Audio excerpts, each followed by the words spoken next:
sont des scènes d'horreur qu'on a vues sur cette plage qui généralement accueille des milliers de touristes. On est à Sousse, dans une zone balnéaire extrêmement prisée, particulièrement de la clientèle européenne. Moscou Côté de l'Association des agences de voyage du Québec nous disait tout à l'heure que c'est à peu près à 2 heures, 2 heures et demie de vol de la majorité des grandes capitales européennes. Donc, c'est un saut de puce, comme on dit. Les gens vont trouver là la mer, le soleil, les vacances. Et là, c'est l'horreur, Sylvain. 37 morts lorsqu'un homme a ouvert le feu sur une plage et dans un hôtel. Ce qui fait de cet attentat, Jean-François, le pire des dernières années en Tunisie. Il y a eu, vous vous rappelez, au mois de mars, cet attentat contre le musée du Bardo. 21 touristes qui ont été tués, plus un policier. On parle aujourd'hui de 37 personnes, essentiellement des touristes. Manifestement, il y a là une constante, c'est-à-dire on vise l'industrie du tourisme qui a peine à se relever et qui, encore une fois, donc, va probablement péricliter en raison de cet attentat. Vous avez des images ici, photos du tueur. C'est un jeune étudiant de 23 ans qui a été abattu par les forces de police après ces attentats, appelons-le comme ça. Ça a commencé sur la plage, ça s'est terminé à la piscine de l'hôtel pour finalement se voir arrêté par les autorités qui l'ont abattu sur place. Maintenant, des images évidemment très, très dures qui se poursuivent. On a un homme qui, sur l'heure du midi, arrive en touriste sur la plage avec son parasol. À l'intérieur, on ne le sait pas à ce moment-là, une carabine. Vous entendez les coups de feu. Ce sont les coups de feu qui, encore un autre, vont montrent simplement du haut des airs de cet hôtel les policiers qui abattent le suspect en question. L'homme a donc s'est déguisé en touriste pour sortir sa kalachnikov sur la plage, tirer au hasard, abattant un nombre, des dizaines de personnes pour par la suite se rendre à la piscine de l'hôtel, tuer d'autres personnes avant d'être abattu dans la rue. Évidemment, il y a toute la question de savoir est-ce que cet homme est dans la mouvance extrémiste, bien sûr, djihadiste, bien sûr, pas de revendication comme telle du groupe État islamique, mais on sous-entend effectivement qu'il est relié. Et ça survient, Jean-François, avec toute cette vague de meurtrière, ça survient quelques jours seulement après l'appel, justement, du groupe État islamique incitant les musulmans dans le monde à la guerre sainte contre les mécréants, disent-ils, durant le ramadan, justement, nous fait écouter le témoignage extrêmement poignant d'un touriste allemand qui était au cœur des événements. C'est très dur parce que nous avons passé ici des jours après. Et maintenant, nous voulons tout de suite retour en Allemagne. C'est dommage. C'était des jolis jours ici, mais je ne crois pas que nous voulons retourner quelquefois ici. C'est dommage. Et maintenant, nous buvons du vin pour notre deuxième vie. Aujourd'hui, c'est la deuxième vie pour nous.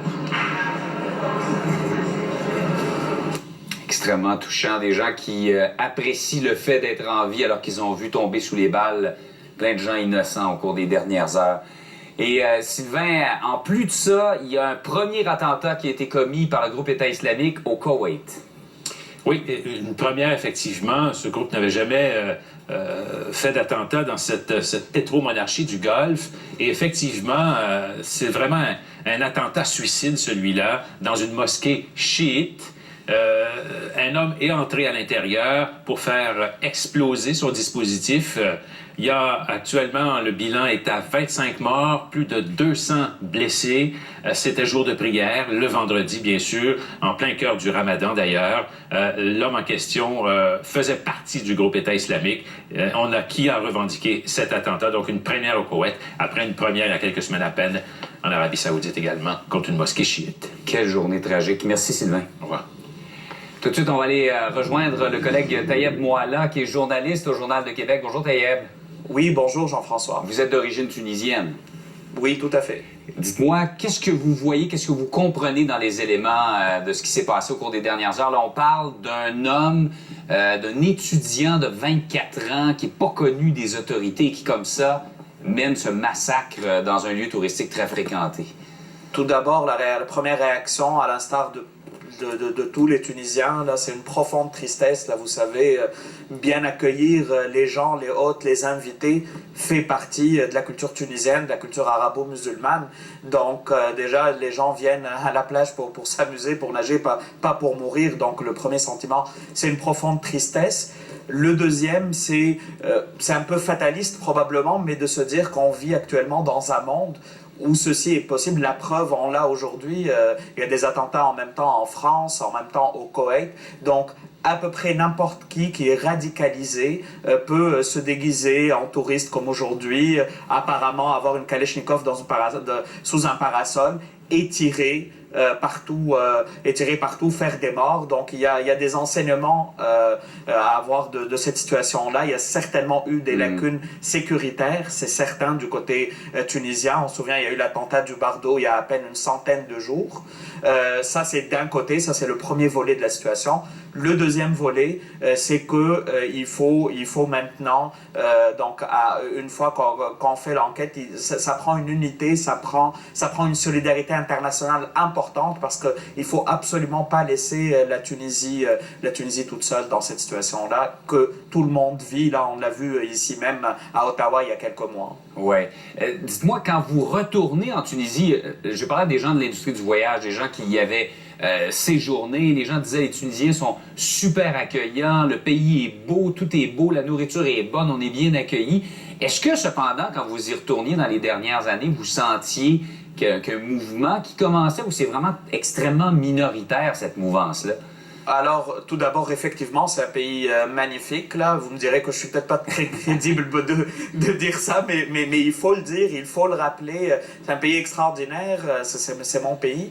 D'un autre côté, en termes de sentiments, vous me demandiez, est-ce qu'on sentait venir ça après la révolution? Il est vrai qu'il y a eu, donc la révolution de 2010-2011, il y a eu une chute un peu de l'État, il y a eu une certaine complaisance, il y a eu un certain laxisme avec différents mouvements qui sont devenus actuellement des mouvements djihadistes, mais pendant trop longtemps, et ça c'est de la part de tous les gouvernements depuis la révolution, on a toléré des choses intolérables, on a toléré que des mosquées soient contrôlées par des groupuscules qui n'ont rien à voir avec l'islam. C'est un discours totalement radical, discours djihadiste. On a toléré beaucoup de choses. Il y a des partis politiques qui sont autorisés aujourd'hui en Tunisie et qui ne reconnaissent ni l'État ni la démocratie.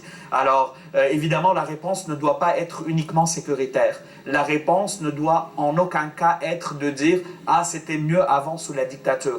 Et il faut répéter toujours que l'origine de ce mal-là vient de cette dictature aussi. Il ne faut pas l'oublier, elle vient d'un désert culturel, politique pendant 30 ans, 40 ans, qui est un terreau fertile après à tous les extrémismes possibles, qui est un terreau fertile à ce que quelques années plus tard, on ait des jeunes qui sont attirés par une mouvance terroriste meurtrière, et je répète qu'il n'a d'islam que le nom. Là. Donc, pour revenir à votre question, c'est plus que minoritaire, là, c'est infantissime.